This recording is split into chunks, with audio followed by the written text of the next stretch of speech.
Hello बच्चों, let's see the question. कह रहा है कि एक्सप्रेशन में melting point of neopentane is greater than that of normal pentane n pentane, but the boiling point of n pentane is more than that of neopentane. तो देखिए बेटा, neopentane का मतलब क्या है कि कार्बन पे 3 मिथाइल ग्रुप लगे हुए हैं। ठीक है, कितने कार्बन हो गए? 4 हो गए ना। एक ये बन गया बेटा मेरा, ये नियोपेंटेन होता है बेटा। 5 कार्बन है ना, और 12 हाइड्रोजन हो गए। ठीक है, और नॉर्मल पेंटेन कैसा होता है बेटा मेरा? ये होता है CH3 CH2 CH2 1 2 3 4 और ये 5। ठीक है, एक नियोपेंटेन हो गया और एक बेटा क्या हो गया मेरा? नॉर्मल पेंटेन हो गया। ठीक है, कहता है कि मेल्टिंग पॉइंट तो नियोपेंटेन का ज्यादा है और बॉइलिंग पॉइंट मेरे नॉर्मल पेंटेन का ज्यादा है।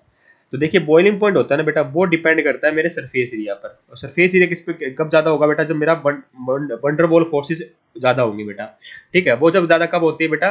वो इनवर्सली प्रोपोर्शनल होते हैं मेरे ब्रांचिंग के और डायरेक्टली प्रोपोर्शनल होते हैं नंबर ऑफ कार्बन आइटम्स के। ठीक है, डायरेक्टली प्रोपोर्शनल होता है बेटा नंबर ऑफ कार्बन आइटम के या फिर मोलिकुलर मास के। तो नंबर ऑफ कार्बन आइटम और मोलिकुलर मास तो बेटा सेम है।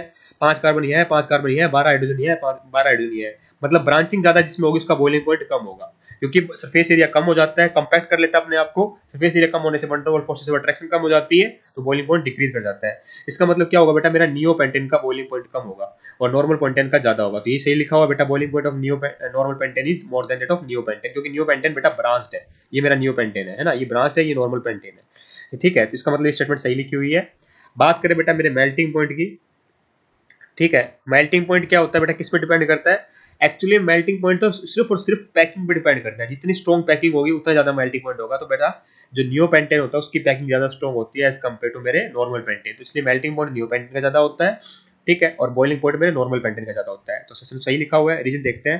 कहता है कि melting point depend upon packing in crystal lattice, बिल्कुल सही लिखा हुआ है। Boiling point depend on surface area, सही बिल्कुल, मतलब रीजन भी सही है और रीजन करेक्ट एक्सप्लेनेशन भी दे रहा है कि ऐसा क्यों हुआ कि मेल्टिंग पॉइंट तो नियो पेंटेन का ज्यादा हो गया और बॉइलिंग पॉइंट नॉर्मल पेंटेन का ज्यादा हो गया। मतलब सेशन भी सही है, रीजन भी सही है, रीजन करेक्ट एक्सप्लेनेशन भी दे रहा है। तो ऑप्शन नंबर 1 को मैं टिक कर दूंगा बेटा। I hope you got the answer. Thank you so much.